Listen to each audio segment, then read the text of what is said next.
आज अपन एनसिबल के बारे में बात करने वाले हैं। तो जो कि मैंने पीपीटी में लिख के दिया है, तो एनसिबल सर्वर को एनसिबल कंट्रोल नोड भी बोलते हैं।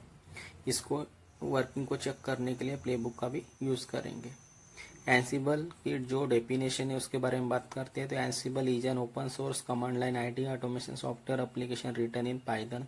It can configure system deploy software and orchestrate advanced workflows to support application deployment, system updates and more। एनसिबल क्या है? एनसिबल एक command line IT automation software application है जिसको कि पाइथन में लिखा गया है। मतलब एनसिबल एक ओपन सोर्स टूल आप इसे कह सकते हैं जिसको कि ऑटोमेशन के लिए यूज किया जाता है। ऑटोमेशन का मतलब जो काम मैन्युअली करते हैं उसको मैन्युअली ना करके ऑटोमेटिक कराने के लिए आप इसका यूज कर सकते हैं। ये सिस्टम को कॉन्फ़िगर कर सकता है, सॉफ्टवेयर को इंस्टॉल कर सकता है और ये आपके वर्कफ्लो के अंदर एप्लीकेशन डिप्लॉयमेंट को सपोर्ट करने के लिए चीज़ों को अरेंज कर सकता है। सिस्टम अपडेट्स को मैनेज कर सकता है, मतलब इसकी मदद से आप पैचिंग भी कर सकते हैं और भी बहुत सारे दूसरे ऐसे काम है जिसको एनसिबल आपको करके दे सकता है। तो अभी आपको एनसिबल की जो डेफिनेशन है इसके बारे में आपको पता चल गया होगा। तो अभी इसकी जो एनसिबल की जो डायग्राम है इसके बारे में बात करते हैं। तो देखो एनसिबल की जो डायग्राम है, एनसिबल मैनेज नोड, प्लेबुक है, इन्वेंट्री है, इन्वेंट्री में अपन ग्रुप डिफाइन कर रहे हैं और होस्ट है, होस्ट मतलब ग्रुप। तो ये क्लाइंट मशीन पर आप ऑटोमेशन जॉब कर सकते हैं। आपको कंट्रोल सर्वर से डायरेक्टली और यहाँ कनेक्शन है। एसएसएच के थ्रू यहाँ अपन कम्युनिकेशन करेंगे, कनेक्शन करेंगे, या किसी भी क्लाइंट पैकेज या क्लाइंट टूल की जरूरत नहीं होती है। हमें अपने नोड मशीन पे यहाँ फिर अपने क्लाइंट मशीन पर सेंट्रल सर्वर से ही आप जो भी काम करना चाहते हो वो डायरेक्टली कर सकते हैं इन नोड मशीन के अंदर। और क्योंकि आप सेंट्रल सर्वर से डायरेक्टली जो भी काम आप करना चाहते हो वो आप कर पा रहे हैं, यहाँ आप इस पर्टिकुलर एनसिबल डायग्राम में देख सकते हैं।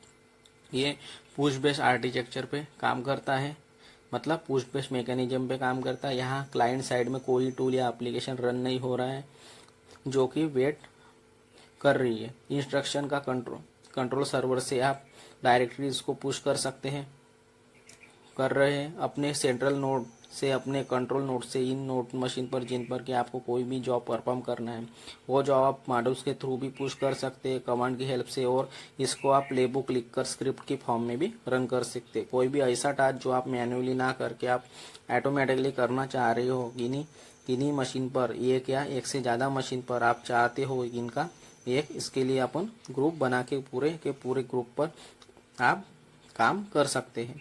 तो उस काम को अगर आप करना चाहते हो तो आप यहाँ प्लेबुक लिख सकते हैं जहाँ जॉब मेंशन करेंगे जिसको जो भी जॉब को अपने को परफॉर्म करना है। नंबर ऑफ मशीन पर वो आप इजीली कर सकते हैं अपने कंट्रोल सर्वर से या सेंट्रल नोड से। यहाँ एक फाइल यूज होती है जिसको हम इन्वेंट्री फाइल बोलते हैं। इन्वेंट्री फाइल वो फाइल है जिसके अंदर सारी होस्ट मशीन की लिस्ट होती है और उनको बाकायदा ग्रुप बने रहते हैं। 1 to 10 मशीन डेव ग्रुप के लिए, जैसे कि डेव ग्रुप बना रहे, और 10 to 15 प्रोडक्शन सर्वर हो तो आप यहाँ बाकायदा अलग अलग ग्रुप बना के मैनेज कर सकते हैं अपने जॉब के अकॉर्डिंगली। तो इन्वेंट्री फाइल की मदद से ही ऑटोमेशन जॉब परफॉर्म किया जाएगा उन पर्टिकुलर सेट ऑफ मशीन पर, पर्टिकुलर ग्रुप ऑफ मशीन पर जिन पर वो काम जॉब को भी आप करना चाहते हैं। एनसिबल ऑटोमेशन के लिए यूज किया जाता है।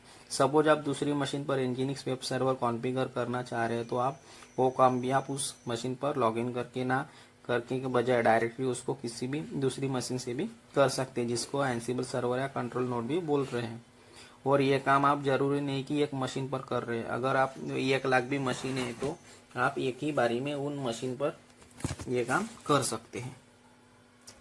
सपोज ये काम 1000 मशीनों पर पैच करना है। सपोज डेव इन्वायरमेंट में आपको 1000 सर्वर है जिनको आपको पैच करना है, तो ये काम आप मैन्युअली करेंगे तो इसमें बहुत टाइम लगेगा। लेकिन एनसिबल के थ्रू आप डायरेक्टली इसको with in a few second में कर सकते हैं अपने डायरेक्टरी कंट्रोल नोड के थ्रू। तो ये ब्यूटी है एनसिबल की। तो अभी एनसिबल के डायग्राम के बारे में आपको पता चला होगा कि क्या है, इसके बारे में आपको पूरी इन्फॉर्मेशन बता दी है। अभी इसके कुछ पॉइंट्स है उसके बारे में बता देता हूँ। Properties of एनसिबल। तो एनसिबल is simple open source IT engine which automates application deployment, intra-service, orchestrate, cloud provisioning and many other IT tools। तो एनसिबल एक simple open source IT engine होता है जो कि ऑटोमेशन के लिए यूज किया जाता है और इसका काम है application deployment, intra service, orchestrate, cloud provisioning और भी बहुत सारे दूसरे टूल है जहां एनसिबल यूज होता है। Ansible is easy to deploy because it does not use any agents or custom security infrastructure। Ansible बहुत आसान है ना केवल डिप्लॉय करने बल्कि यूज करने में भी, बिकॉज यहाँ जो एजेंट या कस्टम सिक्योरिटी इंफ्रास्ट्रक्चर की आपको जरूरत नहीं होती है। आपको कोई एजेंट नहीं चाहिए क्लाइंट मशीन में, आप डायरेक्टली अपना काम कर सकते हैं कंट्रोल नोड से ही। आपको उसको पुश करके जो प्रोग्राम या मॉड्यूल आपको पुश करना है वो आप डायरेक्टली आप यहाँ पुश कर सकते हैं। Ansible uses playbook to describe automation job and playbook uses very simple language that is YAML यानी ML। एनसिबल में प्लेबुक का यूज करता है जिसके अंदर ऑटोमेशन जॉब को डिफाइन किया जाता है। प्लेबुक ये कलेक्शन ऑफ प्लेस, बहुत सारे प्लेस हो सकते हैं, उसके अंदर बहुत सारे जॉब हो सकते हैं और जो प्लेबुक्स है वो एक बहुत सिंपल सी ह्यूमन रीडेबल फॉर्मेट की एक लैंग्वेज है जिसको लिखी जाती है। YAML का फुल फॉर्म होता है येट अनदर मार्कअप लैंग्वेज। जो प्लेबुक है वो ह्यूमन रीडेबल फॉर्मेट में लिखा जाता है, ये लैंग्वेज है। Ansible is design for multi tier deployment. Ansible uses the host file where one can group the host and can control the action on a specific group in the playbook। Ansible को जो है वो multi tier deployment के लिए design किया गया है IT infra के अंदर, और Ansible के अंदर आपको होस्ट मशीन देखने को मिलती है जहां आप अलग अलग ग्रुप डिफाइन कर सकते हो और अकॉर्डिंगली उन पर जो भी एक्शन आपको परफॉर्म करना है वो उन ग्रुप पर आप प्लेबुक की हेल्प से और इन्वेंटरी फाइल की हेल्प से कर सकते हैं। तो अभी प्रॉपर्टीज ऑफ एनसिबल, इसके बारे में भी आपको समझ में आया होगा। अभी अब एनसिबल के इंस्टॉलेशन के बारे में बात करते हैं। तो Ansible is a free and open source automation and configuration tool on RHEL। Ansible core package is available in the default package repository. This means we don't need to enable any additional repository like Ansible engine और EPL। तो आपको इसके बारे में पहले ही बात बता चुका हूँ कि एनसिबल एक free and open source automation and configuration tool है जो कि Ansible core package is available in default, या ऑलरेडी डिफॉल्ट पैकेज है एनसिबल कोर नाम का। और this means we don't need to enable additional repository. इसके लिए अपने कोई एक्स्ट्रा एडिशनल रिपोजिटरी की जरूरत नहीं है, या ना ही एनसिबल इंजिन है EPL में एक्स्ट्रा पैकेज रिपोजिटरी की अपने को यहाँ जरूरत नहीं है।